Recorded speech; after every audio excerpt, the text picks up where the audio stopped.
The UN Millennium Campaign is a part of the Secretary General's office, and I started in January to be the director of that organization.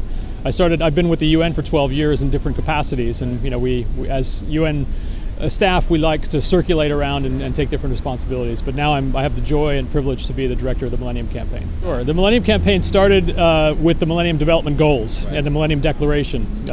It's been around, I guess it started around 2002, a couple of years after the goals began. But there was an effort to bring more people into the conversation, because up to that point it had been very technocratic and government-centric. And there was a realization that it needed to be much more owned by the people, and there needed to be political will built by the support of citizens, asking their government for these goals. So the campaign has been working over the past 15 years to really get all kinds of different groups motivated to help solve the MDGs rather. Well, the goals are just goals without people out there achieving them, right? So governments can do a certain amount. The MDGs were very focused on federal governments doing what they can to solve the biggest problems in the world. But what we found is that in order to really round out the solution, there needed to be a lot of activity, grassroots activity on the ground. And so the UN doesn't have that kind of reach. So we need to partner with organizations like JCI, who are out there doing great work all the time. And they were interested in using the MDGs as a framework around which they could frame this great work. And so it's been a delight to see that, and it's a great celebration here to have achieved a lot of the MDGs with a great deal of help from JCI. And there's always incremental progress you can make by continuing to invest in the traditional solutions. But if you really want to make breakthroughs, and the MDGs require them, the SDGs, which are coming next, really require them, you have to challenge everyone to think about what they would do differently to solve these goals. Sure. Well, the MDGs were a 15-year program, started in the year 2000. So 2015 was the year they were supposed to be achieved, right? Now, we didn't achieve them all over the world, but there was a dramatic improvement in lots of the quality of life for people around the world. Right. So this year is a celebration of what has been done, but it's also a time to look into the future and say, okay, we haven't solved everything, so let's make sure we continue working on those goals, but let's add more, showing that the framework of the MDGs really helped to kind of rally everyone around the same goals. So the global goals for sustainable development are kind of MDGs 2.0 plus. So it's not just the eradicating the very most extreme deprivation that humanity still unfortunately sees, but it also looks at what can middle income countries do, what can quote unquote developed countries do to improve the lives of their citizens, what work is left unfinished. And that goes from, yes, solving, extreme poverty and lack of, nutrition and so on, but it also looks at issues like innovation, making great cities, like the city that we're standing in. It's really a vibrant, clean, beautiful city. That's not the case everywhere. And so even in very rich countries, there's a need to really formalize how urban services are delivered. So that's in the goals, equality is in the goals, dealing with climate change and the impacts and mitigation of that are in the goals as well. So it's very ambitious. Looking back to the MDGs, those were selected by a kind of a technocratic group, benevolent, well-meaning, looking at what could be done to tackle the biggest challenges that humanity faces. Yeah.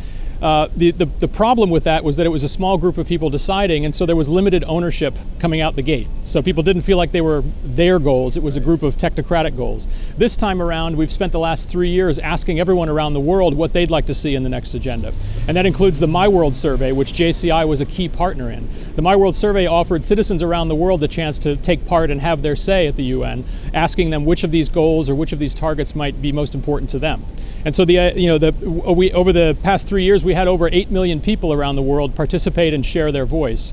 This gave the negotiators and the leaders the kind of the emphasis they needed to go and be more ambitious than the last time around. So they found that people around the world wanted much more than just the basics. They wanted everything to get better.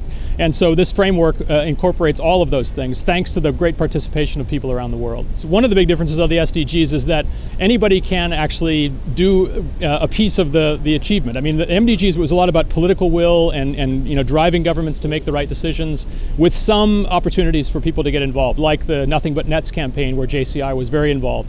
However, there weren't a lot of opportunities to engage directly and actually solve the goals without governmental intervention. This time around, there's a really huge difference because a lot of the things that need to be done can be tackled by citizens just activating themselves, or groups like JCI going out and choosing a target to achieve. They don't have to ask government permission. They don't have to look for it to be a government program. It can be a private sector program or an entrepreneurial program that achieves these same goals.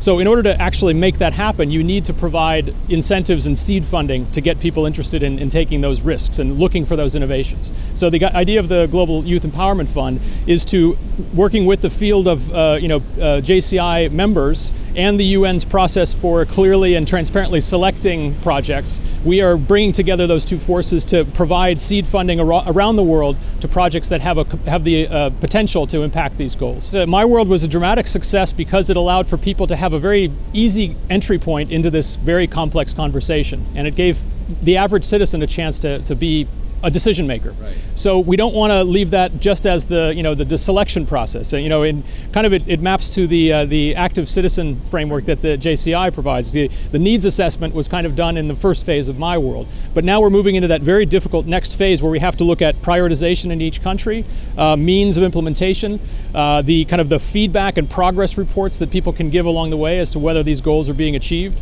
So My World in the future will be a global survey as well, with satisfaction and kind of awareness and basic questions, but it will also allow local chapters and local members to create subsidiary surveys that dive deeper into the specific issues that people are looking at. So we hope that this framework will allow things like the Youth Empowerment Fund to find the projects that have the most support and are in most need.